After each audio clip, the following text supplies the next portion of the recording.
The state of morale and motivation in many companies is giving managers cause for concern. Has psychology anything to add and contribute to getting out of this?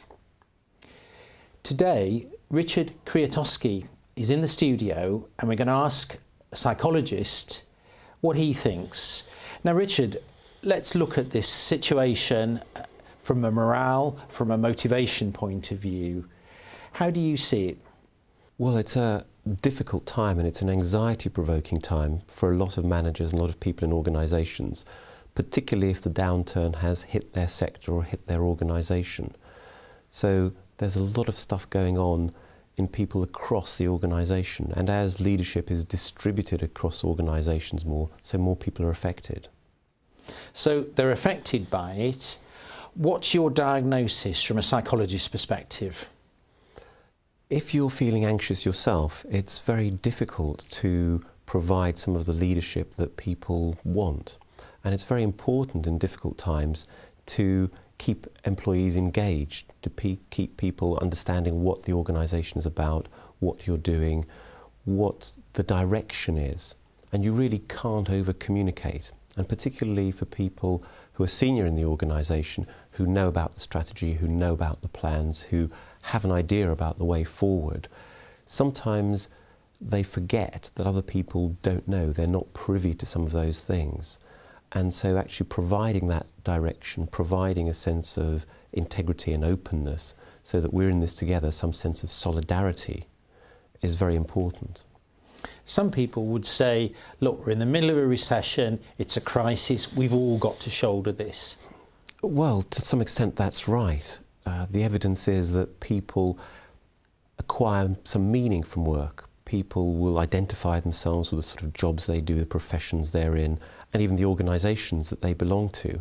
And if someone is proud to work for an organisation, and that's a powerful brand, say, it makes a difference to how engaged they are with that organisation. But again, it means that the loss of that identity can be more frightening. So the worry is people are saying budgets are reduced, the future looks uncertain, maybe there's redundancies on the horizon, and a manager's saying, well, look, I understand all these things, I know people are anxious, but what do you expect me to do about it? Now, I think, you've suggested one area, which is communication. Is there anything else that you can suggest from your perspective? People like to be engaged at work, they like to be challenged, they like to be rewarded. And in times when you can't reward people financially, you can't give bonuses and so forth with a lot of organisations, just acknowledging their contribution, treating them with respect, helping them to know that what they're doing matters is extremely helpful. So on one hand, that's one side of it. The other side of it is that a lot of managers will need to try to contain some of that anxiety to stop it from being debilitating, while at the same time acknowledging that it's actually going on.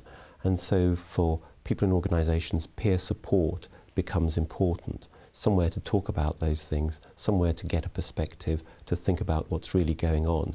And in the case of a worst case scenario, to plan that such that people aren't damaged too much. Obviously, giving bad news or making redundancies is difficult for anybody.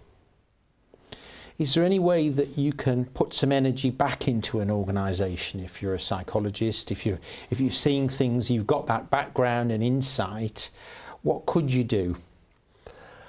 I think it's very much about the organisation working together, and actually there's quite a bit of evidence that if there's an external enemy or something is threatening a group of people, that group will combine together with a feeling of solidarity, with a feeling of energy, and will work hard in order to stave off that threat.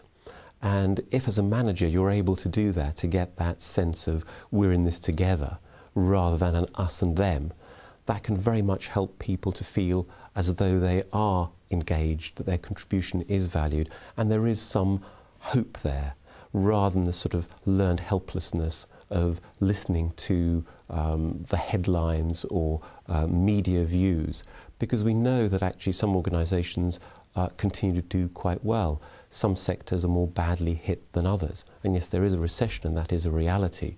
But nevertheless, on the whole, most people still have some way of making a living and a livelihood. And most organisations are still functioning, albeit in a difficult context. And so that contact with reality is also important.